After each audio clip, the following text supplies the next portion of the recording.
Allahu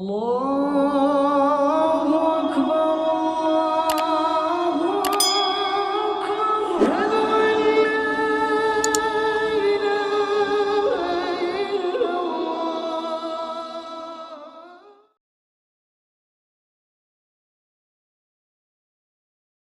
Rasulullah SAW wafat di Madinah. Di rumahnya Aisyah radhiyallahu anha, di rumah beliau, yang mana rumah beliau bersebelahan dengan Masjid Nabawi. Kalau bapak-bapak, ibu-ibu yang pernah ke Madinah, ini saya tahu ya, Raudhah yang di depan itu sebelah kirinya ada makam Rasulullah SAW. Nah, itulah rumah Rasulullah. Dulu rumah Rasulullah di situ, karena kata seorang sahabat, ma qubidha nabiyyun illa dufina haitsu yuqbad. Kata seorang sahabat, Rasulullah mendengar dari Rasulullah SAW, tidaklah seorang nabi yang wafat di tempat itu melainkan akan dikuburkan di tempat itu. Jadi Rasulullah meninggal di rumah Aisyah, dan di situlah Rasulullah SAW dikuburkan. Rasulullah SAW sebelum meninggal, Allah tampakkan kepada Rasulullah beberapa tanda-tanda bahwasanya dekatnya ajal beliau. Sebagaimana kita ketahui, tidaklah suatu kesuksesan ada melainkan ada pengorbanan di sampingnya. Suatu kesuksesan kita dapatkan melainkan ada pengorbanan di belakangnya. Begitulah Rasulullah.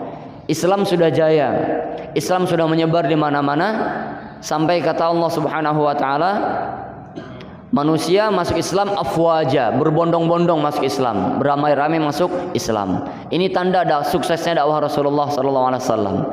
Nah, di balik kesuksesan itu harus ada pengorbanan. Apakah pengorbanan tersebut? Pengorbanan tersebut adalah wafatnya Rasulullah SAW. Ada beberapa tanda yang Allah Subhanahu wa taala perlihatkan, yaitu pada tahun ke-10 Hijrah, 10 Hijriah.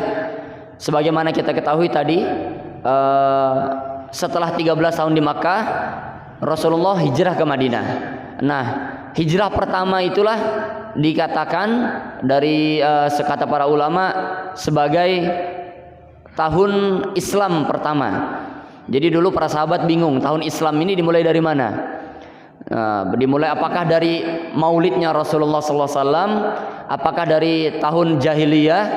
Akhirnya di masa Umar radhiyallahu anhu, tahun Islam pertama diawali dari hijrahnya Rasulullah SAW.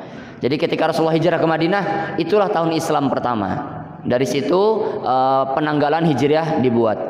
Nah, ketika Rasulullah hijrah ke Madinah, itulah tahun pertama, kedua, ketiga, sampai tahun ke-10. Di tahun ke-11 Rasulullah meninggal. Tahun ke-11 meninggal. Nah, di tahun ke-10 ada beberapa tanda-tanda yang Allah tampakkan kepada Rasulullah.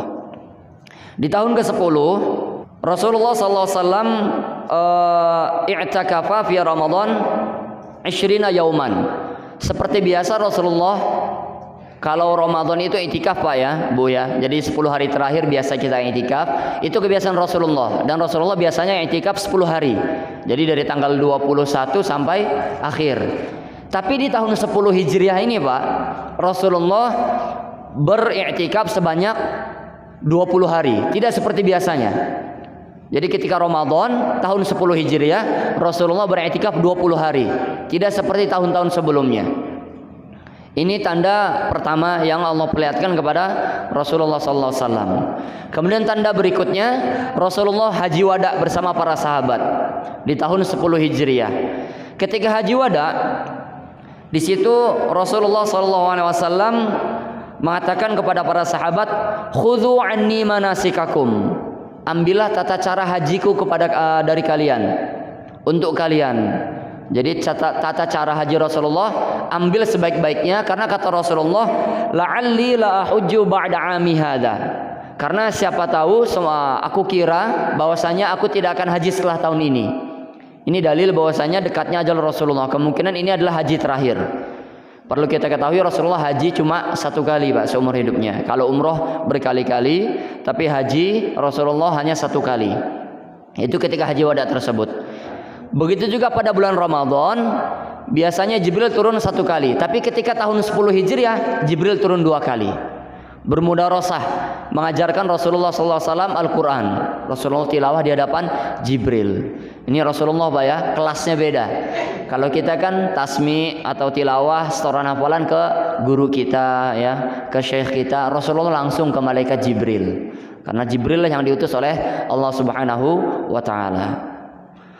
Tanda yang lain adalah di tengah hari tasyrik ini turun ayat surat An-Nasr.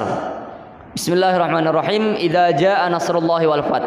Ketika datang ya pertolongan dari Allah, wal fath, dan kemenangan dari Allah, pembebasan dari Allah.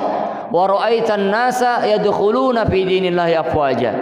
Dan engkau melihat manusia berbondong-bondong masuk Islam. Tidak satu dua orang Pak, satu kabilah berbondong-bondong masuk Islam. Inilah tanda suksesnya dakwah Rasulullah sallallahu alaihi wasallam. Tanda suksesnya dakwah yang Rasulullah SAW sampaikan kepada para kaum muslimin, juga pada orang-orang Yahudi dan Nasrani, juga orang-orang kafir semuanya. Tapi di balik kesuksesan tersebut, sekali lagi ada pengorbanan yang harus dikorbankan, yaitu wafatnya Rasulullah SAW. قالوا سبحانك لا علم لنا إلا ما علمتنا